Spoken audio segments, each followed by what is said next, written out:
থলুৱা পিঠাপনা ব্যৱসায়েৰে স্বাৱলম্বী হোৱা দুলীয়াজানৰ এগৰাকী মহিলা। মহিলাগৰাকীৰ নাম অসীমা হাজৰিকা দত্ত। নমস্কাৰ, মই অসীমা হাজৰিকা দত্ত। জীৱনৰ প্ৰত্যাহ্বানৰ ওচৰত কোনোদিনে হাৰ নমনা এইগৰাকী মহিলাই মাত্ৰ ৩০০ টকাৰে ২০১৫ চনৰ ২৪ আগষ্ট তাৰিখে নিজৰ ঘৰতে আৰম্ভ কৰিলে ব্যৱসায়। নাম দিলে আমাৰ আখল। আহক, আমাৰ আখললৈ আপোনালোকক স্বাগতম জনাইছোঁ। প্ৰথম অৱস্থাত তেওঁ চানা আচাৰ আদি প্ৰস্তুত কৰি চলাই গ'ল নিজৰ ব্যৱসায়। বাদাম আৰু চানা, শুকান চানা আমি পেকেটিং কৰি পেলাই প্ৰথম দোকানে দোকানে বিক্ৰী কৰিছিলোঁ।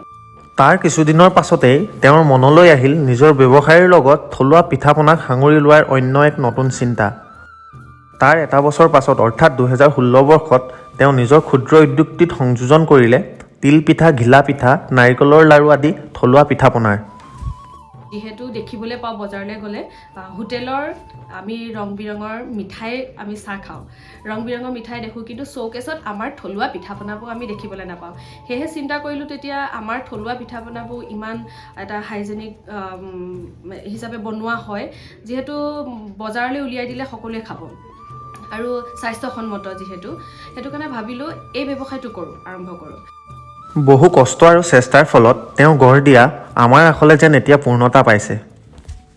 দুচকুত স্বাৱলম্বিতাৰ সপোন লৈ তেওঁ প্ৰতিষ্ঠা কৰা আমাৰ আখলৰ পিঠাপনাসমূহৰ চাহিদা এতিয়া বজাৰত বহুত। নিজে স্বাৱলম্বী হোৱাৰ উপৰিও তেওঁ সংস্থাপন দিছে অন্য 7গৰাকী লোকক।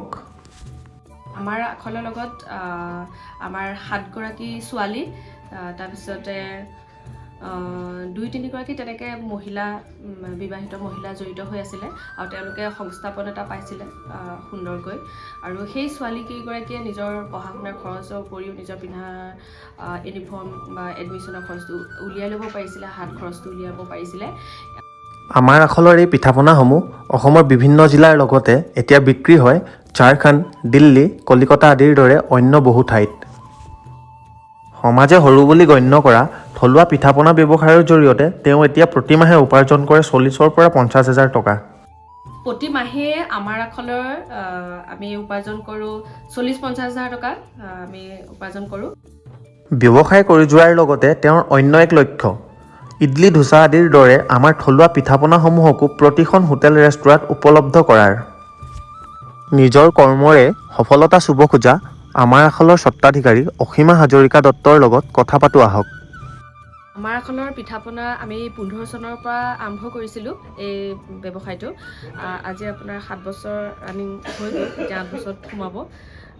তাৰপিছতে আমি সম্পূৰ্ণ পিঠাগুড়ি পিঠা যিখিনি প্ৰস্তুত কৰিছোঁ সেইখিনি আমি এই ঢেঁকীটোতে আমি খুন্দো।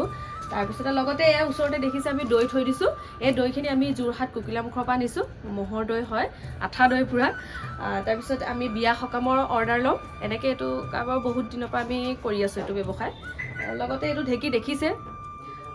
আমাৰ আখলটো আমি আৰম্ভ কৰা কথাটো ইতিমধ্যে কৈছিলোঁৱেই। তাৰপিছৰ পৰা এতিয়া আৰম্ভ কৰাৰ পৰা মই 300 টকাৰ পৰা আৰম্ভ কৰিছিলোঁ প্ৰথম। তেতিয়া মই এই পিঠাপনাখিনি মই বজাৰলৈ উলিয়াই দিয়া নাছিলোঁ। ফাৰ্ষ্ট উলিয়াই দিছিলোঁ চানা পেকেট, সেইখিনি বহুতে দেখিছেই, ফেচবুকত পেজো আছে, তেনেকৈ ফেচবুকৰ দ্বাৰাই বহুতে এডভাৰটাইজ কৰি থৈছোঁ মই, বহুতে জানে। বাদাম আৰু চানা, শুকান চানা আমি পেকেটিং কৰি পেলাই প্ৰথম দোকানে দোকানে বিক্ৰী কৰিছিলোঁ। তাৰপিছত 300 টকাৰ পৰা বহুতখিনি লাভৱান হ'লোঁ, 300 টকাৰ পৰা আৰম্ভ কৰি তেনেকৈ। তাৰপিছত যেতিয়া লাভ হৈছে, পইচাটো মোৰ গোট খালে, যেতিয়া হেভি এমাউণ্ট এটা গোট খোৱাৰ পিছত লাহেকৈ মই ভাবিলোঁ আমাৰ থলুৱা যিখিনি পিঠাপনা, যিহেতু দেখিবলৈ পাওঁ বজাৰলৈ গ'লে হোটেলৰ আমি ৰং বিৰঙৰ মিঠাই আমি চাহ খাওঁ, ৰং বিৰঙৰ মিঠাই দেখোঁ, কিন্তু শ্ব'কেছত আমাৰ থলুৱা পিঠাপনাবোৰ আমি দেখিবলৈ নাপাওঁ। সেয়েহে চিন্তা কৰিলোঁ তেতিয়া আমাৰ থলুৱা পিঠাপনাবোৰ ইমান এটা হাইজেনিক হিচাপে বনোৱা হয়, যিহেতু বজাৰলৈ উলিয়াই দিলে সকলোৱে খাব আৰু স্বাস্থ্যসন্মত যিহেতু, সেইটো কাৰণে ভাবিলোঁ এই ব্যৱসায়টো আৰম্ভ কৰোঁ। তেতিয়া ইয়াৰ ব্যৱসায়টো আৰম্ভ কৰিলোঁ আৰু আজি বৰ্তমান সময়ত মই সফল বুলি ক'ব লাগিব, যিহেতু এই ব্যৱসায়টো কৰি মই এখন গাড়ী ল'লোঁ। এখন গাড়ী লৈ মই আৰু গাড়ী ব্যৱসায়ো আৰম্ভ কৰিলোঁ সেই ইয়াৰ টকাৰে। আমাৰ আখলৰ টকাৰে বৰ্তমান গাড়ী এখন ল'লোঁ আৰু বিভিন্ন মোৰ ঘৰৰ যিমান লাগতিয়াল সামগ্ৰী আছে মই সকলোখিনি ক্ৰয় কৰোঁ এই পইচাৰে আমাৰ আখলৰ যথেষ্টখিনি মই উপকৃত হৈছোঁ, লাভৱান হৈছোঁ। আৰু আমাৰ আখলৰ সকলো পিঠা পনাই আমি বিক্ৰী কৰোঁ, যেনেকৈ ভাপত দিয়া পিঠা, তিল পিঠা, নাৰিকল পিঠা, তাৰপিছতে তেল পিঠা, নাৰিকল লাড়ু, তিলৰ লাড়ু, বিভিন্ন ধৰণৰ যিখিনি আছে আমাৰ অসমীয়া থলুৱা পিঠা পনা সকলোৱে আমি বনাওঁ। আৰু এইটো নহয় যে অকল কেৱল আমি বিহুতেহে বিক্ৰী কৰোঁ, বিহুত বুলিয়ে নহয়, আপোনালোকে যেতিয়াই বিচাৰে, যেতিয়াই অৰ্ডাৰ দিয়ে আমি তেতিয়াই পিঠাখিনি আমি দিব পাৰিম আপোনালোকক। আমাৰ আখলৰ পৰা মই কৈছোঁ বিশেষভাৱে আমাৰ এখন বিয়া জোৰোণত দিয়া এখন থালি আছে।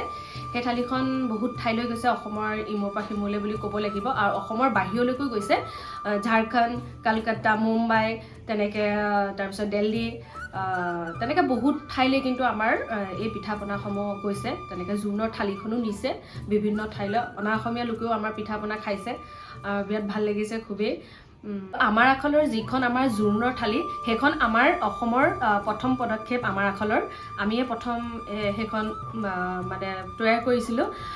তাৰপিছতে বিয়াসমূহলৈ যি আমাৰ আখলৰ সেই থালিখন নিয়ে, সেইখন আচলতে আমি কি মিঠাই সলনি, যেনেকৈ অনা অসমীয়া লোকে জোৰোণত মিঠাই থালি এখন দিয়ে, মিঠাই প্লেট, ঠিক তেনেকৈ মিঠাই থালিখন দেখি পেলাই আমি আমাৰ আখলৰ এই পিঠা পনা, থলুৱা পিঠা পনাৰে আমি দিবলৈ মানে ব্যৱহাৰ কৰিছিলোঁ। আৰু এটা কথা মই আপোনালোকক অৱগত কৰোঁ এই ভিডিঅ'ৰ যোগেদি, আমাৰ আখলৰ পৰা মই প্ৰশিক্ষণ দিবলৈ ওলাইছোঁ বিভিন্ন ঠাইত, আৰু মোক যোগাযোগ কৰিছে তেওঁলোকে বিভিন্ন ঠাইৰ পৰা। মই বিহুৰ পাছতেই সেই ঠাইসমূহলৈ যাম। খুব ভাল খবৰ। আৰু যিসকলে ধৰি লওক নাজানে, তেতিয়াহ'লে আপোনালোকে এই ভিডিঅ'ৰ যোগেদি কণ্টেক্ট নাম্বাৰ দিয়া হ'ব, যোগাযোগ কৰিব পাৰিব আপোনালোকে প্ৰশিক্ষণ যদি ল'ব পাৰে। এইবাবে প্ৰশিক্ষণ লোৱাটো কৈছোঁ যাতে আমাৰ পিঠা পনা, অসমীয়া থলুৱা পিঠা পনা সকলো অসমীয়া মহিলাই জানে, নিশ্চয় জানে, ঘৰত বনাই থাকে। আৰু ঘৰত বনোৱা আৰু ব্যৱসায়িকভাৱে বনোৱাটো মাজত পাৰ্থক্য থাকে, সেইবাবে প্ৰশিক্ষণটো দিয়া হয়। আচলতে ল'ব লাগে প্ৰশিক্ষণটো। কিছুমান সৰু সৰু টিপছ থাকে যিখিনিৰ কাৰণে আচলতে বনোৱাত খেলি মেলি হয়, সেইখিনি জানি ল'লে সুন্দৰকৈ ব্যৱসায় আমি মাৰ্কেটখন ধৰিব পাৰিম।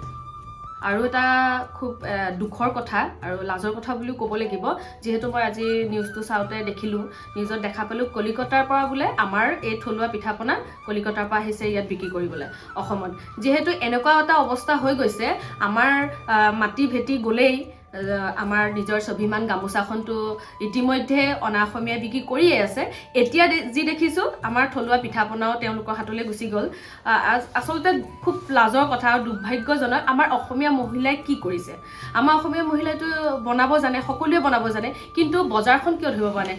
নিজে বনাওক, সকলোৱে বজাৰত উলিয়াই দিয়ক, বিক্ৰী কৰক, লাগিলে অনা অসমীয়াক খুৱাওক, মই সেইটোৱে বিচাৰোঁ। আমাৰ আখলৰ স্বত্বাধিকাৰী অসীমা হাজৰিকা দত্তই কুহিপাত চেনেলটোলৈ যাচিলে অসমীয়া পিঠা পনাৰে ভৰা দুটি উপহাৰৰ টোপোলা। এয়া তোমালোকলৈ এটি উপহাৰ কুহিপাত চেনেলটোলৈ। অশেষ ধন্যবাদ ইয়ালৈ আমাৰ আখললৈ অহাৰ বাবে। সেই তোমালোক দুইজনলৈকে এটি আমাৰ আখল তৰফৰ পৰা উপহাৰ দিছোঁ, পিঠা পনা, বিহু বুলি খাবাগে। এই চেগতে তেখেতলৈ ধন্যবাদ জ্ঞাপন কৰাৰ লগতে যাচিলোঁ অলেখ অযুত শুভকামনা।